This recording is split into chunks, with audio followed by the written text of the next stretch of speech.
I cradled my head in my arms, as if trying to lull the never-ending voices erupting from my head.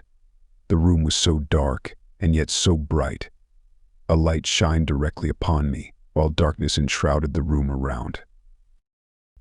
The voices whispered incessantly, their words twisting and turning in my mind like serpents.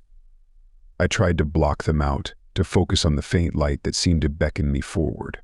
With trembling hands, I rose from the cold floor and took a hesitant step towards the light. As I moved closer, its glow enveloped me in warmth, soothing the chaos within me. The voices began to fade, their sharp edges blunted by the gentle radiance that surrounded me. And in that moment I knew that somehow I would find peace amidst the turmoil that haunted me. Until I felt my hand once again touch mine own shoulder. I peered over to see my face, smiling, eyes gaped open. That expression of pain. I recoiled in horror, stumbling back from the grotesque reflection of my own face. It was like looking into a twisted mirror, my features contorted into a rictus of agony and ecstasy. The voice that had haunted me now emanated from my own mouth, echoing through the chamber with a chilling resonance.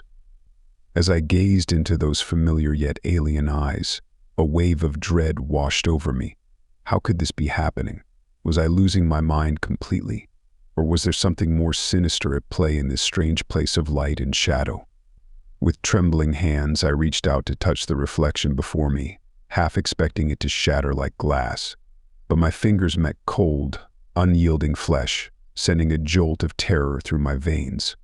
And then, as if in response to my touch, the smile on my doppelganger's face widened into a grin that seemed to split its face in two. I turned to flee, to escape this nightmare. But I was there. I was there facing me yet again.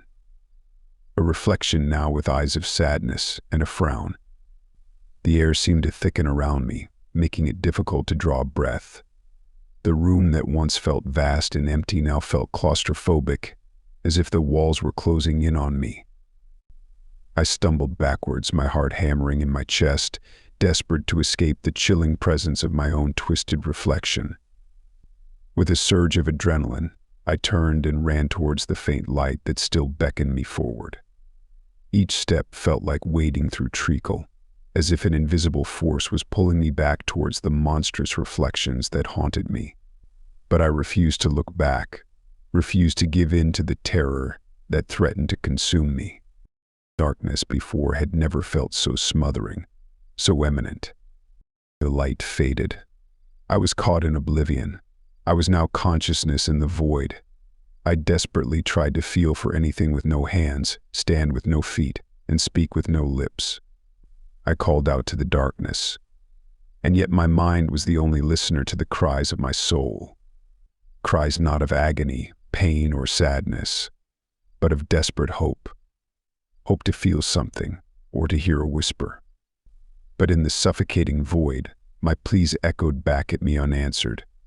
The darkness pressed in on all sides, an oppressive weight that threatened to crush my very being. Panic clawed at my chest, threatening to consume me as I struggled to find a way out of this endless abyss. Just when despair threatened to swallow me whole, a faint glimmer of light appeared in the distance. It flickered like a distant star, beckoning me towards it with a siren's call. With newfound determination, I pushed against the darkness that sought to hold me captive and began to move towards the light. I grasped and felt my hands. I felt my feet again, and around me the darkness dissipated. I rose and found a door in front of me and threw it open. Another door stood before me. I opened it, turned on the light, and yelled, "Is there anyone here?" A faint murmur was enough as I ran back to my lone, stained single mattress on the floor. I collapsed on the mattress, my heart still racing from the oppressive darkness that had enveloped me moments before. The memory of the twisted reflections haunted me, sending shivers down my spine. I clutched the thin blanket tightly around me, seeking comfort in its familiar touch.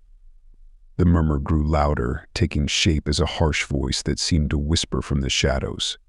Trembling, I turned towards the source of the sound, my eyes widening as I saw a figure standing in the corner of the room. It was my mother, her features obscured by the dim light that filtered through the screenless, dusty window. free from the void and back into the reality of the world around me. She left after her frustrations were let loose. I huddled there, cold but relieved. The room fell silent once more, save for the soft rustling of the wind outside. I sat there, my mind reeling from the surreal experience I had just endured. The memories of the twisted reflections and haunting voices lingered like a shadow in my mind, refusing to fade away completely. The darkness that had threatened to consume me still loomed at the edges of my thoughts, a constant reminder of the horrors that lurked within. I had survived the darkness that had threatened to swallow me whole, and now I went to seek the comfort of the light. I rose and sat on the windowsill, my tiny feet dangling in my polka-dotted white pajamas over the sheer 25-foot drop. There I stared at the moon and the sky, relieved at the joy of the feeling of simply existing.